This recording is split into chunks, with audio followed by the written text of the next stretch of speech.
राष्ट्रपति ट्रंप की तरफ से हमास को दिए गए आखिरी अल्टीमेटम के बाद खबर आई कि हमास इजराइल के सभी बंधकों को छोड़ने के लिए तैयार हो गया है। यानी कि हमास ने हाथ खड़े कर लिए हैं और सरेंडर करने को वो तैयार हुआ है। ये अटकलें लगाई जाने लगी।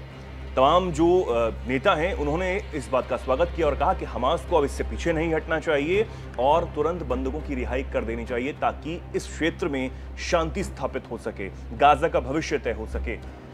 इजराइल की कहीं ना कहीं इस मामले में जीत भी मानी जाने लगी। तमाम तरह की प्रतिक्रियाएं सामने आई, लेकिन आखिर इस बात मानने के पीछे वजह क्या है?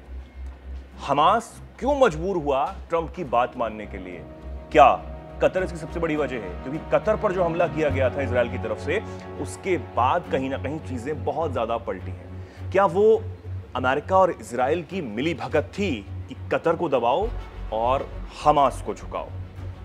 गाजा का भविष्य क्या होगा? बहुत सारे सवाल इस वक्त बने हुए हैं। हमारे साथ इसे जानने के लिए शिक्षाविद, लेखक और विदेश मामलों के जानकार निपुण जी मौजूद हैं, जो आपको बताएंगे कि आखिर ये सब हुआ क्या है, पर्दे के पीछे की कहानी क्या है। इजराइल और गाजा के बीच में जो पीस प्लान डोनाल्ड ट्रंप लेकर आए थे, 20 सूत्रीय प्लान, वो आज उसका पहला चरण प्रारंभ हो गया है और हमास इसको एग्री कर गया है।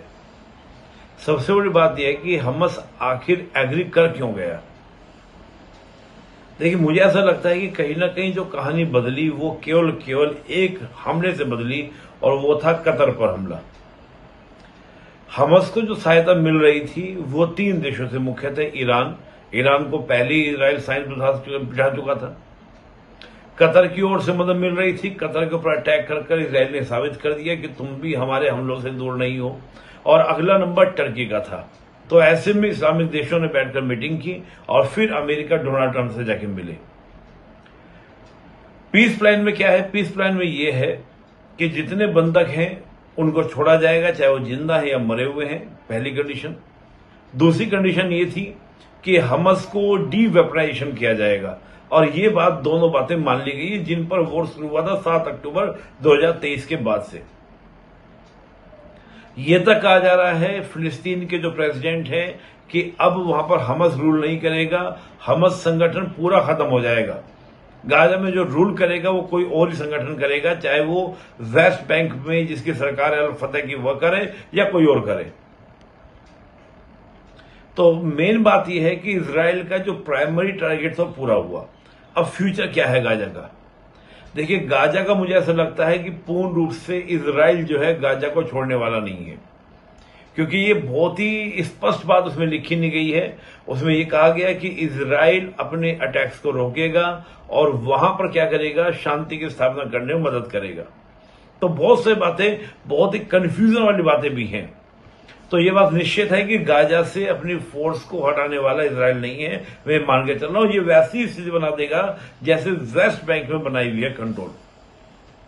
और फिर जो अपना टारगेट है, जो बड़े टारगेट हैं, ग्लोबल जो अचीवमेंट्स करने हैं, चाहे वो हम बात करें कि एक कनाल बनाने की बात चल रही थी कि गाजा से कनाल निकाली जाएगी, अल्टरनेट स्वेज ऑफ कनाल का, वो पूरी हो सकती है, या और भी जो बातें हैं उनको पूरा किया जाएगा। लेकिन मुझे ऐसा नहीं लगता, वैसा ही वेस्ट बैंक जैसा मॉड्यूल ही गाजा में ला दिया जाएगा। और इसको लेकर इस्लामिक वर्ल्ड जो कहीं ना कहीं एग्री भी दिखेगा।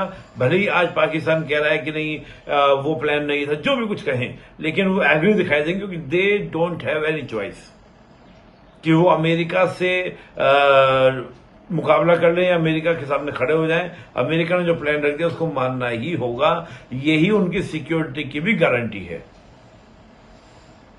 तो मुझे लगता है कि एक उम्मीद जगी है और कहीं ना कहीं शांति की स्थापना होगी भी।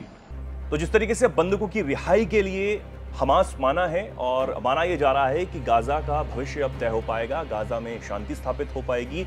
इजराइल को भी कुछ चीजें ट्रंप की तरफ से कही गई हैं, लेकिन कब तक पूरी तरीके से ये पीस प्लान गाजा में लागू होगा और वहां के लोगों को नया जीवन मिल पाएगा, अभी भी इस पे संशय बना हुआ है। आप इस पर क्या कुछ सोचते हैं, क्या कुछ कहना चाहते हैं? कमेंट सेक्शन में लिखें और ऐसे ही जुड़े रहें, देखते रहें दैनिक जागरण।